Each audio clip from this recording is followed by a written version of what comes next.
akan datang nanti masanya kalian umat Islam akan diperangi seperti mana orang-orang lapar memperebutkan makanan hingga Islam itu hancur berserakan menjadi serpihan-serpihan kecil. Lantas ada sahabat yang bertanya, apakah ketika itu jumlah umat Islam minoritas ya Rasulullah? Apakah ketika itu umat Islam jumlahnya sedikit? Bahkan kata Rasulullah, ketika itu kalian jumlahnya banyak, kalian jumlahnya mayoritas di negeri itu, tapi banyaknya kalian seperti buih di atas air. Nampaknya banyak, jumlahnya banyak, kuantitasnya banyak, tapi tak berkualitas, tak bermutu. Hanya bangga dengan mayoritas. Oh, kami umat yang mayoritas. Presiden kami Islam. Wakil presiden kami Islam. Menteri-menteri kami Islam. Tentara-tentara banyak Islam. Polisi banyak Islam. Pemerintah-pemerintahan dipimpin oleh orang-orang Islam. Tapi pada hakikatnya mereka benci kepada Islam. Itulah orang-orang munafik, masyaallah muslimin. Negeri yang mayoritas muslim terbesar di dunia tapi bermental munafik. Jumlahnya banyak. Tapi tak berkutik, diotak-atik oleh orang-orang kafir dan orang-orang munafik. Jumlahnya banyak, tapi tak berkutik, diotak-atik oleh orang-orang kafir. Namun bagi teman-teman yang belum subscribe dulu dong.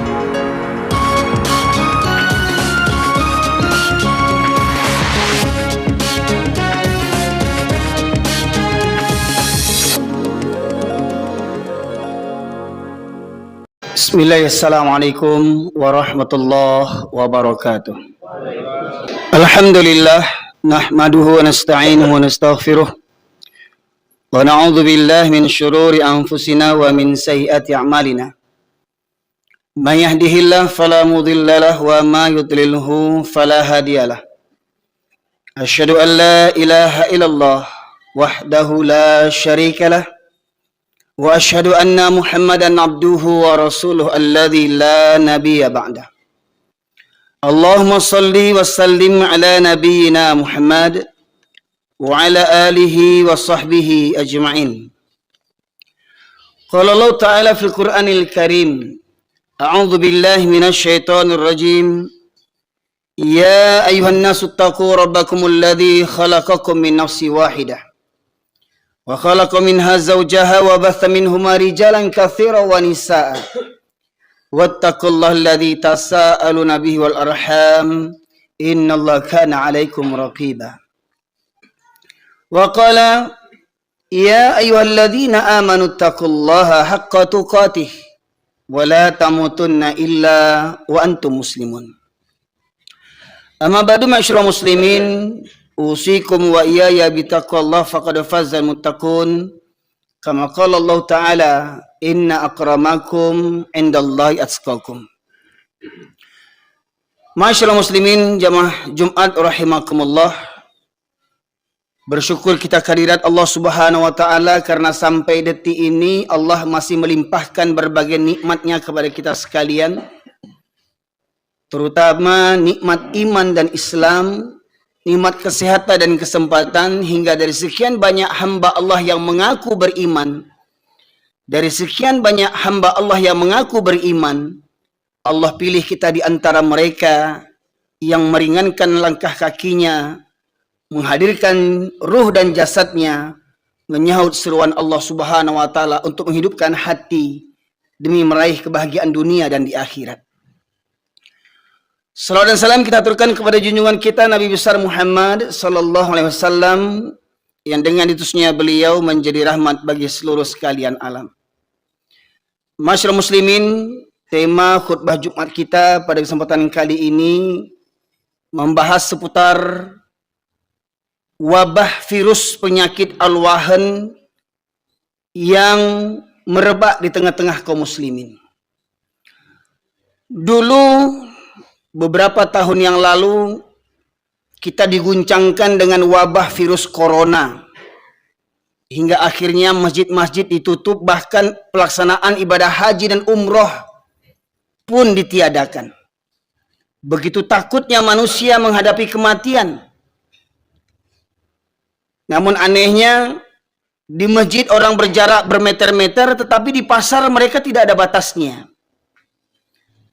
Masyarakat muslimin dirahmati oleh Allah, bagaimanapun kematian akan datang kepada kita, kena corona ataupun tidak. Namun kita melihat ketika corona terjadi, sungguh miris kita melihat orang-orang yang mati dikarenakan, saya katakan mati dikarenakan, ya. Hingga akhirnya mereka tidak diselenggarakan sebagaimana fardu kifayah yang semestinya. Tidak dapat keluarga melepas kepergian saat sakaratul maut. Tidak dapat keluarga mungkin mencium dengan kasih sayang terakhir kalinya. Tidak dapat keluarga memandikan, mengafankan, menyolatkan, bahkan menguburkan. Itu merupakan suatu kedahsyatan bagi kita. Namun ternyata ada yang lebih dahsyat daripada itu. Dan corona itu tidak seberapa, masyarakat muslimin. Kalaupun kita mati mungkin karena corona, tetapi apabila iman ada dalam hati kita, maka tidak perlu kita khawatirkan. Mati karena corona kah? Mati karena hancur ditembak bom kah? Mati berserakan-kah tubuh kita, isi perut kita? Itu tidak akan mengapa bagi orang yang beriman. Itu sangat kecil apabila iman, tauhid masih bersemayam dalam kolbu kita. Karena Rasulullah pernah bersabda, "Fa innallaha harrama 'alan nar man qala la ilaha illallah yabtaghi bidzalika wajhallah." Sesungguhnya Allah mengharamkan untuk neraka bagi siapa saja yang mengucapkan la ilaha illallah ikhlas dari hatinya, dan dengan ucapan itu dia hanya mengharapkan ridha Allah semata. Bagaimanapun kematiannya, asalkan hakikat la ilaha illallah terpatri dalam jiwanya, maka sungguh Allah haramkan untuknya neraka. Sedetik pun tidak akan dijamah oleh neraka. Pertanyaannya, masyarakat muslimin, adakah kita benar mengucapkan kalimat la ilaha illallah? Tidak ada ilah Tuhan selain daripada Allah. Benarkah kita memilih Islam sebagai agama yang terbaik satu-satunya? Inna dina indallahil Islam. Sesungguhnya agama yang diterima oleh Allah hanyalah agama Islam. Benarkah kita mengucapkan ikrar raditu billahi rabba wa bil islami dina wa bi Muhammadin nabiyya wa rasula? Aku redha Allah sebagai Rabbku, Islam sebagai agamaku, Muhammad sebagai nabi dan Rasulullah. Maka daripada itu, masyarakat muslimin, dalam kesempatan kali ini saya sampaikan hadis Rasulullah SAW dari riwayat Thauban radhiyallahu anhu, di mana Rasulullah SAW bersabda, "Yushikul umamu an tada'a alaikum kama tada'al akalatu ila qas'atiha." Faqala qail wa min qillatin nahnu yawma idzin? Qala bal antum katsir walakinnakum gutha'un ka gutha'is sail. Wa la yanza'anna Allah min suduri aduikum mahabbata minkum wa la yaqdhifanna Allah fi qulubikumul wahn. Faqala qail wa mal wahn ya Rasulullah? Hubbud dunya wa karahiyatul maut. Rawahu Abu Daud wa Imam Ahmad. Dalam riwayat ini Rasulullah bersabda, akan datang suatu zaman nanti kalian umat Islam akan diperebutkan seperti mana orang-orang lapar memperebutkan makanan. Makna yang tersirat di balik yang tersurat, diperebutkan seperti mana orang-orang lapar memperebutkan makanan, maknanya adalah mereka, kalian umat Islam, akan diperangi oleh kalangan orang-orang yang membenci Islam, dari kalangan orang-orang kafir, orang-orang musyrik, dan orang-orang munafik. Seperti mana dalam kalimat takbir yang kita kumandangkan, walau karihal kafirun, walau karihal musyrikun, walau karihal munafikun. Sesungguhnya orang kafir, orang musyrik, bahkan orang munafik. Siapa orang munafik ini? Penampilannya Islam, KTP-nya Islam, tetapi hatinya busuk, lebih busuk daripada orang-orang kafir. Berada dalam barisan kita, berada dalam saf kita, penampilannya sama dengan kita, janggutnya panjang, jubahnya labuh, jidatnya hitam, tetapi mentalnya mental munafik, masyaallah muslimin. Sidang jamaah Jumat rahimakumullah. Dalam hadis ini Rasul menegaskan, akan datang nanti masanya kalian umat Islam akan diperangi seperti mana orang-orang lapar memperebutkan makanan hingga Islam itu hancur berserakan menjadi serpihan-serpihan kecil. Lantas ada sahabat yang bertanya, apakah ketika itu jumlah umat Islam minoritas ya Rasulullah? Apakah ketika itu umat Islam jumlahnya sedikit? Bahkan kata Rasulullah, ketika itu kalian jumlahnya banyak, kalian jumlahnya mayoritas di negeri itu, tapi banyaknya kalian seperti buih di atas air. Nampaknya banyak, jumlahnya banyak, kuantitasnya banyak, tapi tak berkualitas, tak bermutu. Hanya bangga dengan mayoritas. Oh, kami umat yang mayoritas. Presiden kami Islam, wakil presiden kami Islam, menteri-menteri kami Islam, tentara-tentara banyak Islam, polisi banyak Islam, pemerintahan dipimpin oleh orang-orang Islam. Tapi pada hakikatnya mereka benci kepada Islam. Itulah orang-orang munafik, masyaallah muslimin. Negeri yang mayoritas muslim terbesar di dunia tapi bermental munafik. Jumlahnya banyak, tapi tak berkutik, diotak-atik oleh orang-orang kafir dan orang-orang munafik. Jumlahnya banyak, tapi tak berkutik, diotak-atik oleh orang-orang kafir dan orang-orang munafik. Kemudian Rasulullah menegaskan, jumlah kalian banyak ketika itu, tapi banyaknya akan seperti buih di atas air. Lantas Rasulullah melanjutkan, dan Allah cabut rasa takut musuh-musuh terhadap kalian. Kalimatnya, Allah cabut rasa takut musuh-musuh terhadap kalian. Karena pada hakikatnya, orang-orang kafir, orang-orang musyrik dan munafik, pada hakikatnya mereka lebih takut kepada manusia dibandingkan kepada Allah Subhanahu wa Ta'ala. Coba lihat betapa banyak bawahan takut dengan atasan, diperintah untuk berbuat zalim. Bawahannya karena apa? Takut dipecat, takut tidak naik pangkat, takut dimutasi, takut anak bini tidak makan, takut hilang fasilitas negara yang selama ini dipakainya. Rumah dinas gratis, mobil gratis, segalanya gratis.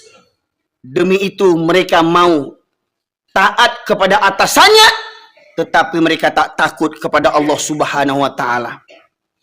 Betapa banyak mental orang Islam seperti begitu hari ini, masyaallah muslimin. Tak tanggung, penampilan gagah, perkasa, pangkat tinggi, ya. Karena apa? Karena takut dipecat sama atasan, takut tidak makan, takut miskin, takut mati kelaparan, tapi tidak takut kepada Allah Subhanahu wa Ta'ala. Jadi dalam penggalan hadis tadi, Allah cabut rasa takut musuh-musuh terhadap kalian. Jadi maknanya orang kafir yang segelintir itu, orang kafir yang sedikit itu, tidak merasa takut berada di tengah negeri yang penduduknya mayoritas Islam. Karena apa? Karena mayoritas umat Islam di negeri itu adalah orang-orang yang cinta dunia dan takut mati. Demi pangkat dan jabatan, rela memberikan suap kepada rakyat. Demi apa? Tolong coblos saya nanti ketika pileg, ketika pilpres, ini dananya sekian, modal pemilu sekian, miliar-miliaran, triliun-triliunan untuk modal pemilu. Demi apa? Menyogok, menyumbat mulut-mulut rakyat. Dan kalaupun mereka terpilih jadi presiden, terpilih jadi menteri, terpilih jadi gubernur, nggak usah kaget, masyaallah muslimin yang dirahmati Allah. Allah menegaskan, falamma nasu ma dzukiru bih fatahna alaihim abwaaba kulli syai' hatta idza farihu bima utu akhadnahum baghtatan wa hum mublisun. Surat Al-An'am ayat 44. Dan ketika seseorang itu mendurhakai ayat-ayat Allah, ketika mereka mendustakan ayat-ayat Allah, tidak takut, tidak tahu mana yang halal, mana yang haram jadi halal, yang halal jadi haram, takut kepada manusia dibandingkan takut kepada Allah. Orang yang begini, kata Allah, maka akan kami bukakan pintu-pintu kesenangan. Jadi nggak usah heran kalau ada orang zolim jadi pejabat, orang zolim jadi presiden, orang zolim jadi gubernur, jadi wali kota, jadi tentara, jadi polisi, koruptor, agen narkoba, membunuh nyawa orang tanpa merasa berdosa. Tidak perlu takut, insyaallah muslimin. Allah naikkan pangkat. Kau naik pangkat, kau terpilih jadi presiden, jadi gubernur, jadi DPR. Karena apa? Karena kezolimanmu. Allah berikan semua kesenangan-kesenangan. Hingga ketika kau merasa bangga dengan kezolimanmu. Hingga kau merasa bangga dengan kekuasaanmu seperti kekuasaan Fir'aun. Kau buat undang-undang untuk melegalkan kezolimanmu. Maka Allah katakan, Allah bukakan semua pintu-pintu kesenangan. Kau terpilih jadi presiden kesekian kalinya. Kau terpilih jadi anggota dewan. Kau naik pangkat, dapat penghargaan. Tetapi kau fitnah orang-orang Islam. Kau fitnah orang-orang Islam. Kau fitnah para ulama, kau penjarakan para ulama yang jujur. Hingga tinggal ulama-ulama penjilat. Maka ketahuilah, Allah bukakan pintu-pintu kesenangan. Ketika kau berbangga dengan kezolimanmu itu. Ketika kau berbangga dengan jabatan yang kau dapatkan dengan cara yang zolim.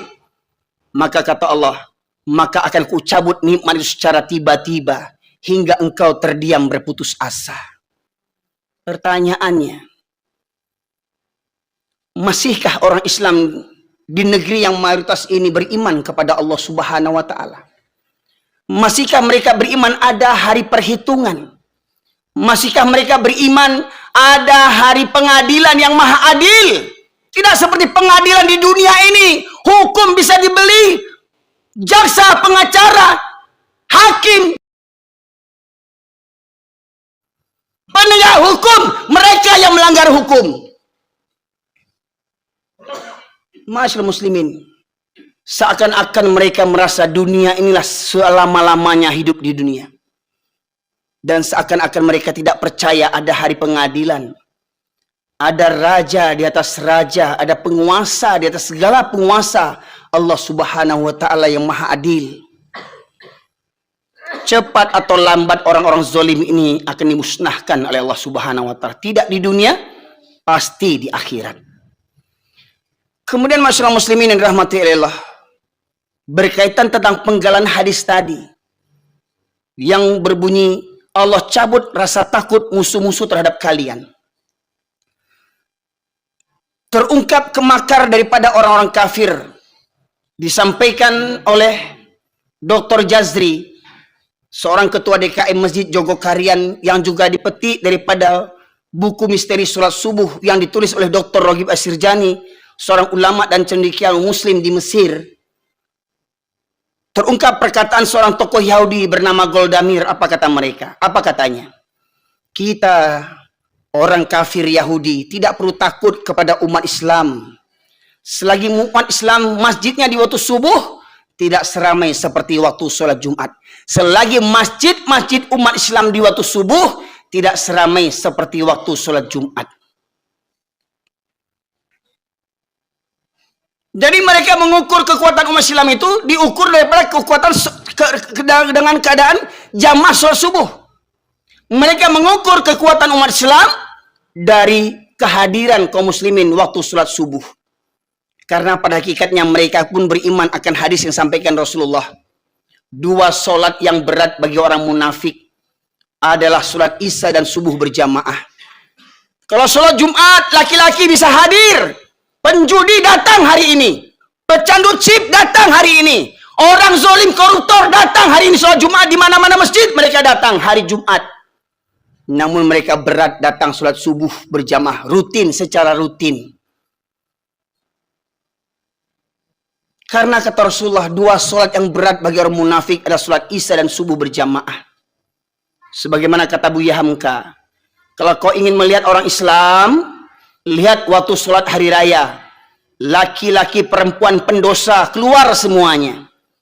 Kalau kau ingin melihat laki-laki muslim, lihat hari Jumat. Maka datang, yang sholat seminggu sekali datang ke masjid. Ya, yang masih ngobrol di luar, merokok-merokok, main handphone, duduk di parkiran, otak tak punya.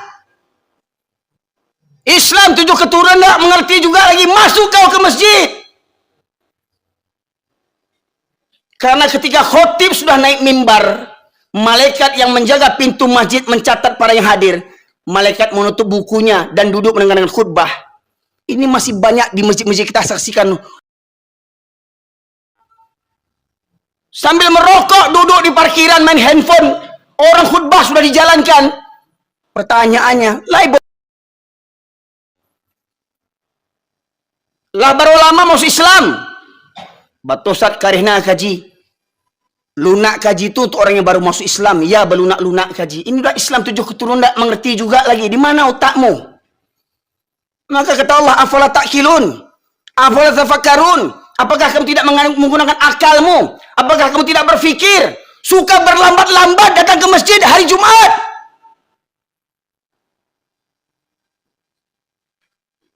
Jumlah banyak, tapi bagaikan buih.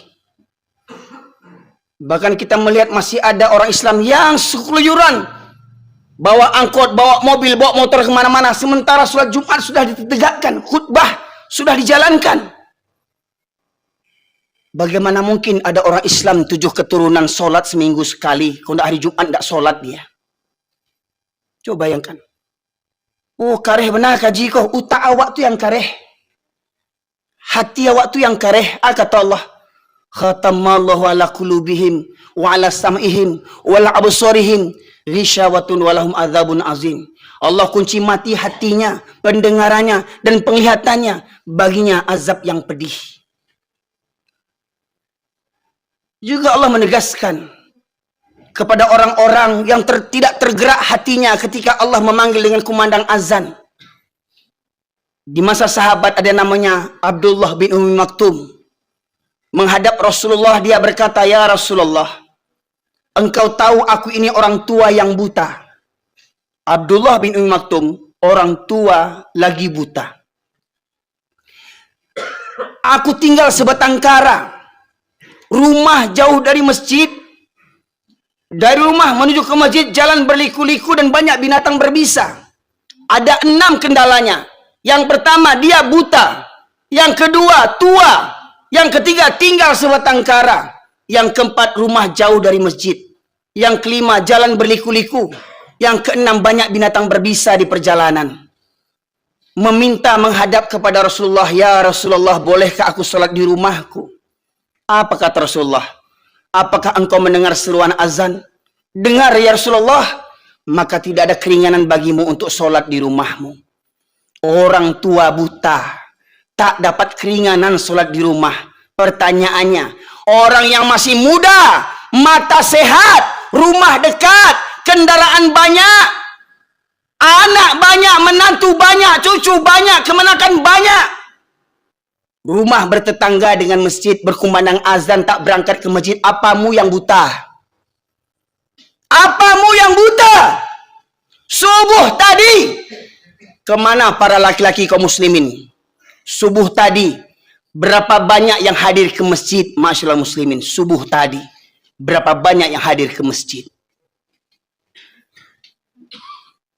Maka masyaallah muslimin yang dirahmati oleh Allah, kebodohan ini, kebodohan kaum mayoritas yang berbangga dengan jumlahnya banyak, tapi mentalnya mental kerupuk.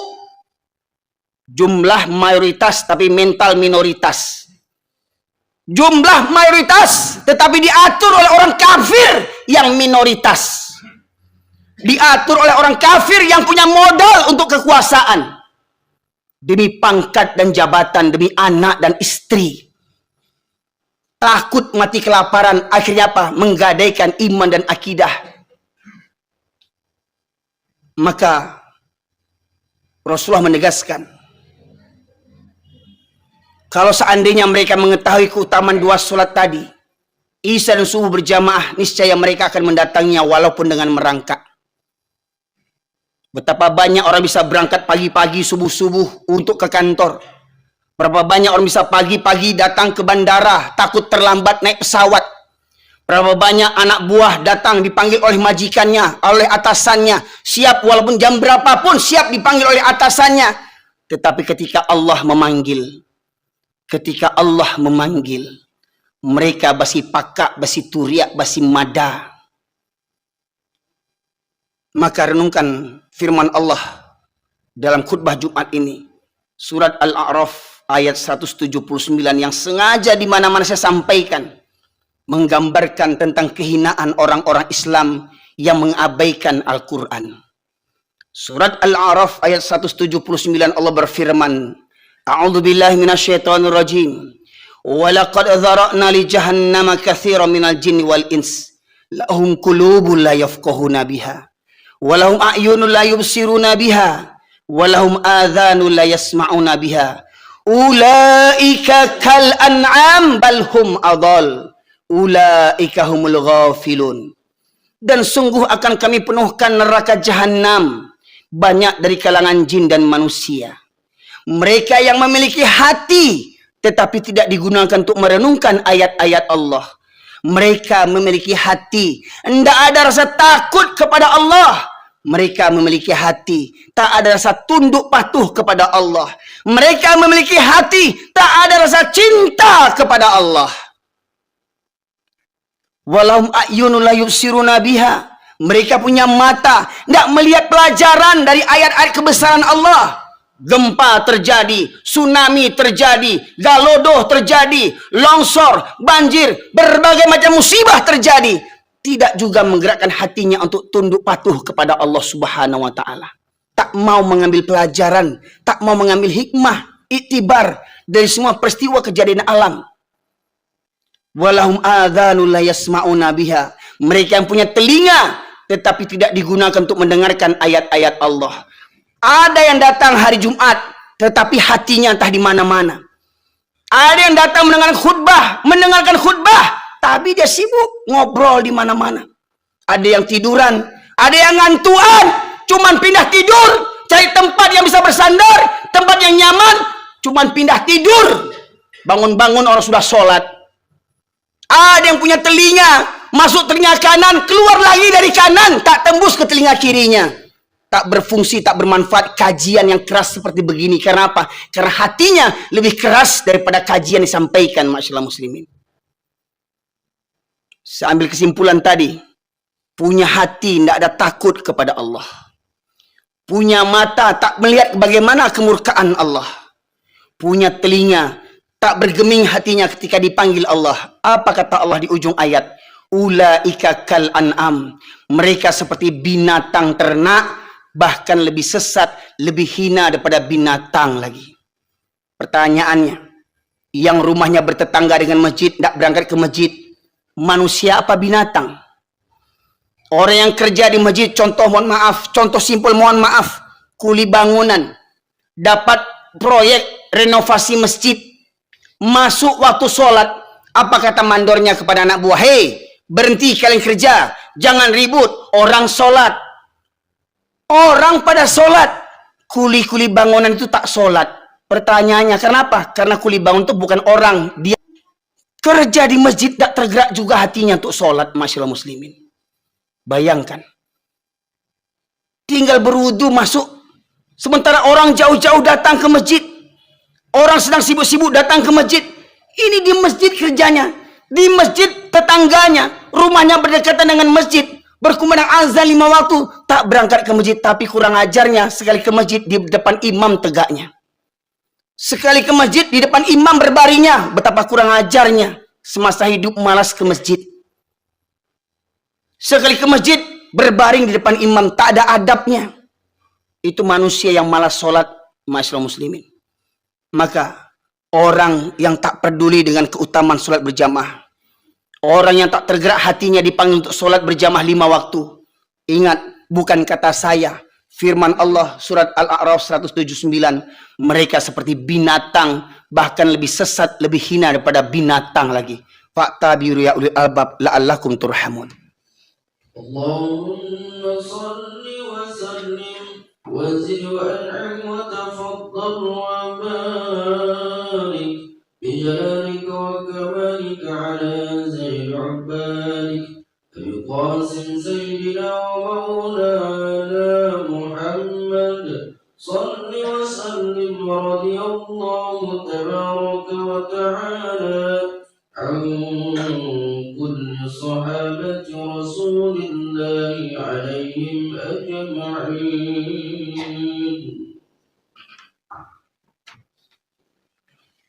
Alhamdulillah, nahmaduhu wa nasta'inuhu wa nastaghfiruh wa na'udzu billahi min syururi anfusina wa min sayyiati a'malina. Man yahdihillahu fala mudilla lahu wa ma yudlilhu fala hadiyalah. Asyhadu an la ilaha illallah wahdahu la syarika lah wa asyhadu anna Muhammadan abduhu wa rasuluhu alladzi la nabiyya ba'dah. Allahumma salli wa sallim ala nabiyyina Muhammad wa ala alihi wa sahbihi ajma'in. Masyaallah muslimin, sidang jemaah Jumat rahimakumullah. Dalam khutbah Jumat yang kedua ini saya sampaikan perkara-perkara yang menjadi Tuhan bagi manusia. Ada orang yang bisa mengucapkan la ilaha illallah berpuluh kali, beratus kali, beribu kali, bahkan berjuta kali. Tetapi di luar kalimat itu mereka masih bertuhankan kepada selain Allah.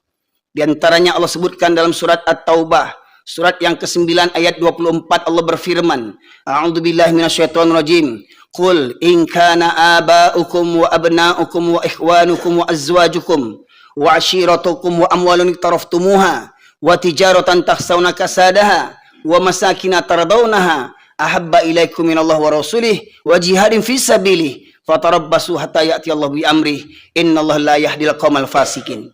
Katakanlah, jika bapak-bapakmu atau orang tuamu, anak-anakmu, saudara-saudara kakak beradikmu, istri-istrimu atau para suami, sanak familimu, harta kekayaan yang kamu cari, yang kamu kumpulkan, yang kamu bangga-banggakan, pekerjaan, sawah ladang, kedaimu, tokomu, pangkat dan jabatanmu, dan rumah tempat tinggalmu yang kamu cintai. 8 perkara ingat. Orang tua, anak, saudara, istri, sanak famili, harta, pekerjaan, rumah tempat tinggal yang kamu cintai. Ahabba ilaikum minallah wa rasulih wa jihadin fi sabilih. Apabila lebih engkau cintai daripada Allah dan Rasul dan berjihad di jalannya, maka 8 perkara tadi telah menjadi Tuhan selain daripada Allah Subhanahu wa taala. Pertanyaannya, apa yang menghalangi seorang laki-laki yang mengaku beriman, Islam 7 keturunan, KTP-nya Islam, tapi malas salat berjamaah? Apa alasannya? Tak ada alasan kecuali 8 perkara tadi ini. Bahkan ada yang rajin sholat, tapi lebih senang sholat di rumah. Maka mereka bertuhankan kepada rumahnya, bangga dengan rumah yang dibangunnya. Tetapi mereka tidak memuliakan rumah-rumah Allah Subhanahu wa ta'ala. 8 perkara boleh dicintai, tetapi jangan melebihi cinta kita kepada Allah dan Rasulnya, serta berjihad di jalannya. Innallaha malaikatahu yusalluna 'alan nabi. Ya ayyuhalladzina amanu shallu wa sallimu taslima. Allahumma fil muslimin wal muslimat wal mu'minina wal mu'minat al ahya'i min wal amwat innaka qadiyal hajat. Rabbana zalamna anfusana wa illam taghfir lana wa tarhamna lanakunanna minal khasirin. Rabbana la tuzigh qulubana ba'da idh hadaytana wa hab lana min ladunka rahmah innaka antal wahhab. Allahumma arinal haqqa haqqan warzuqna ittiba'ah wa arinal batila batila warzuqna ijtinabah. Rabbana ighfir lana wa liwalidayna warhamhuma kama rabbayana shaghira. Rabbana hab lana min azwajina wa dhurriyyatina qurrata a'yun waj'alna lil muttaqina imama. Allahumma ansuril muslimin wal mujahidin fi Filistin. Allahumma ansuril muslimin wal mujahidin fi Filistin. Allahumma ansuril muslimin wal mujahidin fi Filistin ya Allah ya arhamar rahimin. ربنا لا تؤاخذنا إن نسينا أو أخطأنا ربنا ولا تحمل علينا إصرا كما حملته على الذين من قبلنا ربنا ولا تحملنا ما لا طاقة لنا به واعف عنا واغفر لنا وارحمنا أنت مولانا فانصرنا على القوم الكافرين ربنا آتنا في الدنيا حسنة وفي الآخرة حسنة وقنا عذاب النار سبحان ربك رب العزة عما يصفون والسلام على المرسلين والحمد لله رب العالمين.